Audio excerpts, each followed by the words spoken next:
क्या आप जहर खा रहे हैं? क्या आपने कभी ध्यान दिया है कि एक समय के बाद स्पेशली रिफाइंड ऑयल में स्मोक आने लगता है और उसके टेस्ट, कलर और स्मेल में चेंजेस आ जाते हैं? तो आइए इस वीडियो में इसी टॉपिक पर हम डिस्कस करेंगे।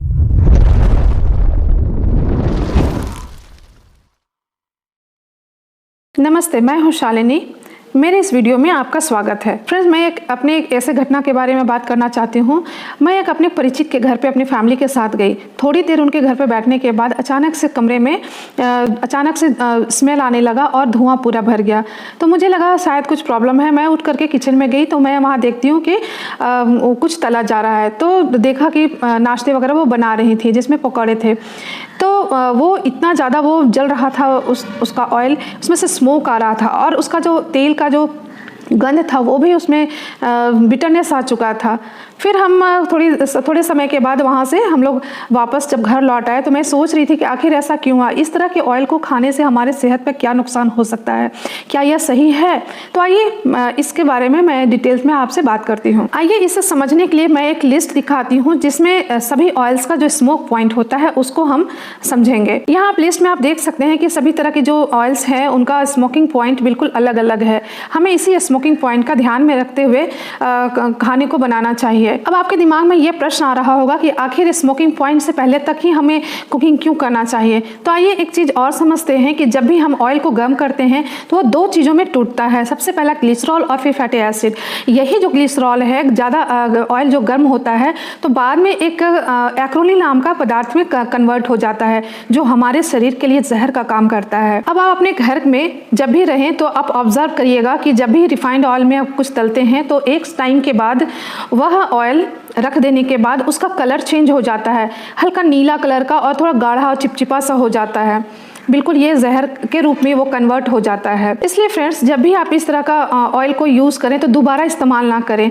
आप ये ना सोचें कि वो वेस्ट हो जाएगा। आपकी सेहत से बढ़कर ये कुछ भी नहीं है ना। और ज़्यादातर लोग इसको क्या करते हैं कि दोबारा से इसका यूज़ में ले लेते हैं, जैसे कि चूड़ा भून लिया, बादाम भून लिया या दोबारा से कोई दूसरा फ्राई करने वाले आइटम्स को बना लिया।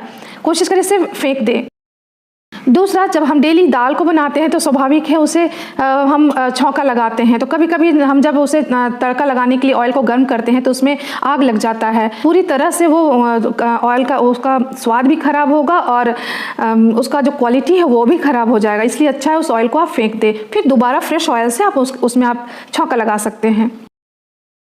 दूसरा, जब भी आप डेली यूज़ में हम ऑयल को इस्तेमाल करते हैं सब्जी को फ्राई करने के लिए, दाल को छौंका लगाने के लिए, कभी अगर ओवर हीट हो जाए, उसमें से स्मोक आना शुरू हो जाए तो आप बिना सोचे उस ऑयल को रिमूव कर दें। कभी भी उसका इस्तेमाल उसी तरह से ना कर लें, नहीं तो क्या होगा कि खाने का स्वाद तो खराब होगा ही और आपकी सेहत को भी नुकसान आएगा। नेक्स्ट, या तो घर में महिलाएँ खुद कुकिंग करती हैं, घर के कोई मेम्बर खाना बनाते हैं, या फिर अभी क्या है कि घर में मेड वगैरह भी रखते हैं कुकिंग करने के लिए। तो कोशिश करें कि उनको भी आप मोटिवेट करें इस तरह से कुकिंग को करने के लिए, ताकि वो भी अपने घर में अच्छे कुकिंग का प्रैक्टिस कर सकें। और दूसरा, अगर आपके घर में वो अच्छे से खाना बना पाएंगे तो आपकी भी सेहत रहेगी और वो भी कुछ सीख पाएंगे। नेक्स्ट, जब आप घर से बाहर निकलते हैं तो आपने ध्यान दिया होगा कि इसी तरह से स्टॉल्स वगैरह में फास्ट फूड और समोसे वगैरह तले जाते हैं।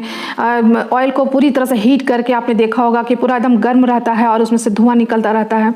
स्वाभाविक है, जब यह टूटता है और गर्म हो जाता है, स्मोक आने लगता है तो यही कन्वर्ट हो जाता है एक्रोलीन नाम के पदार्थ में और वो आपके लिए जहर का काम करता है। तो कोशिश करें इसे अवॉइड करने का। इतना सारा चीज़ तो हम लोगों ने जान लिया। फ्रेंड्स, अब आप जानते हैं कि इस तरह का जो ऑयल है वो बनता कैसे है, खासकर रिफाइंड ऑयल। इसे रिफाइन कैसे किया जाता है? जब ये सीड्स और नट्स को प्रेस करके जब ऑयल को सेपरेट किया जाता है तो उसे सेंट्रीफ्यूगिंग प्रोसेस के थ्रू और कुछ ब्लीचिंग एजेंट से उसको ब्लीच किया जाता है और वॉश किया जाता है।